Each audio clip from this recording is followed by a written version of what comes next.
Almost 60,000 tourists were stuck in holiday limbo on Tuesday as an imminent eruption on the island of Bali saw more than 440 flights cancelled for a second day.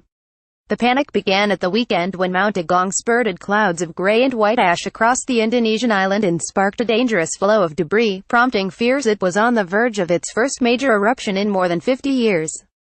As the ash clouds reached heights of almost 10,000 feet, with glowing magma visible at the peak, 40,000 people were evacuated from the surrounding area. Disaster agency workers said that a total of 100,000 people would need to be evacuated, while officials warned the island was on maximum alert. The volcanic ash advisory shows that the plane routes have been covered by volcanic ash. This is dangerous for the flights, Visnu Darhono from the air traffic agency Airnav official said, referring to a global network of experts that supplies volcano-related information. Mount Agung eruption in Bali causes travel chaos. In pictures, one British tourist said he had been close to the volcano on Monday. "I was up there, maybe just 1 kilometer from the summit," Daniel Constable told The Telegraph. "It was empty. I know about it. Active volcano. I just didn't realize that it's that dangerous. I heard it rumble. I got scared and I turned away." The 26-year-old lifeguard from Manchester said he had been on the island for a week. "I am supposed to fly with Qatar to Doha today, then to Manchester. I went to the Qatar desk. They are just trying to get everybody out," he said at the airport. Daniel Constable is among the British tourists caught up in the chaos on Bali. "Credit is a policy. They suggest I take the bus to Surabaya, then to Jakarta, where they will fly me out to Doha. I am not going to do that. I am going to wait it out till Thursday, the last minute. I don't have anything urgent back home, just work on Thursday." Ariason, a spokesman for the airport, said 443 flights were cancelled on Tuesday, affecting 59,539 passengers. Experts said that Agung's recent activity matches the build-up to the 1963 eruption, which killed some 1,600 people. That eruption ejected enough debris, about a billion tons, to lower global average temperatures by 0.2–0.3 degrees Celsius for about a year. A view of the Mount Agung volcano erupting in Karangasem, Bali, on Monday credited AP. "What we are seeing at the moment are small explosions, throwing out hot gases and fragments of molten rock, or ash," said David Pyle, a volcano expert at Oxford University. "The probability of a large eruption is high, but this may take some days or weeks to unfold." There were long lines at airline desks at the airport, with many passengers expressing frustration that they hadn't been given clear answers on what to do. With no indication of when the airport may reopen, travelers were being advised either to take a 9-hour bus journey to Surabaya and then try to catch a flight there, or to go directly to Jakarta, which would be a 24-hour bus trip. Sarah Murphy, 40, and Tina Luck, 31, were among the British tourists caught up in the chaos. After their Emirates flight to London Gatwick via Dubai was cancelled on Monday, they were rebooked onto the next available flight on Tuesday, only for that flight to be grounded after the airport was closed for another 24 hours. The pair, who arrived on Bali on November 16, are staying in Padang and are not near the volcano. "I have spoken with quite a few tourists who are in similar positions," Ms. Murphy said. "Some people staying here now were in Ubud and were apparently told to get over this side of the island because if the volcano blows, then Ubud will be impossible to get out of because it's so busy with traffic."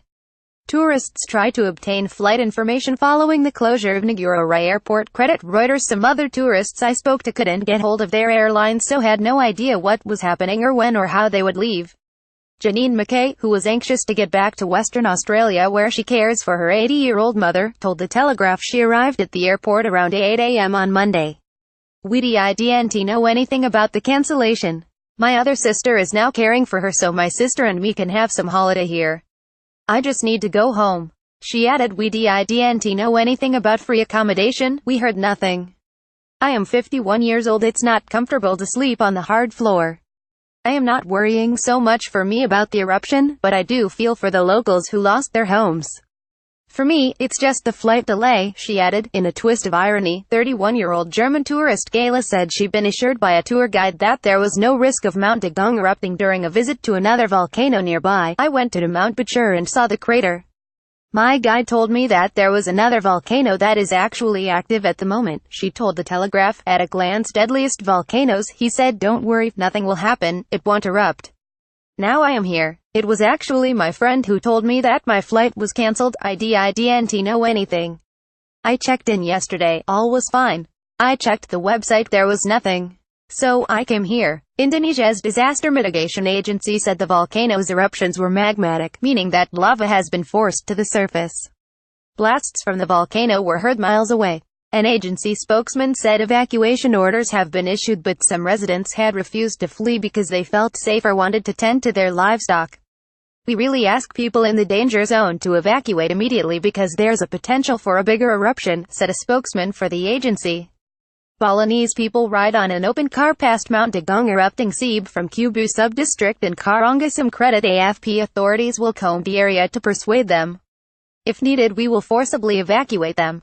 Bali, an island lined with beaches and lush jungles and rainforests, is the most popular tourist destination in Indonesia and attracts about 5 million visitors a year. More than 220,000 British tourists visited last year. Indonesian authorities arranged bus transport for tourists stranded at Bali's airport on Monday and organized a free night's accommodation. Many of the stranded tourists were expected to leave the island by ferry. We now have to find a hotel and spend more of our money that they're not going to cover us for when we get home, unfortunately, Brandon Olson, a Canadian tourist stranded at the airport with his girlfriend, told Associated Press. Volcano Agung's eruption hazards video footage showed large trails of volcanic mud, or lahars, running down the hillside. These can collect debris and rocks which can destroy houses and roads. Mount Agung, in eastern Bali, has been threatening to erupt for some time, prompting an evacuation of 140,000 people in September. The alert was lowered on October 29 as the activity decreased but was raised again 3 weeks later. Indonesia's Volcanology and Geological Disaster Mitigation Center told Reuters the northeast area of Mount Agung's peak has swollen in recent weeks, indicating there is fairly strong pressure toward the surface.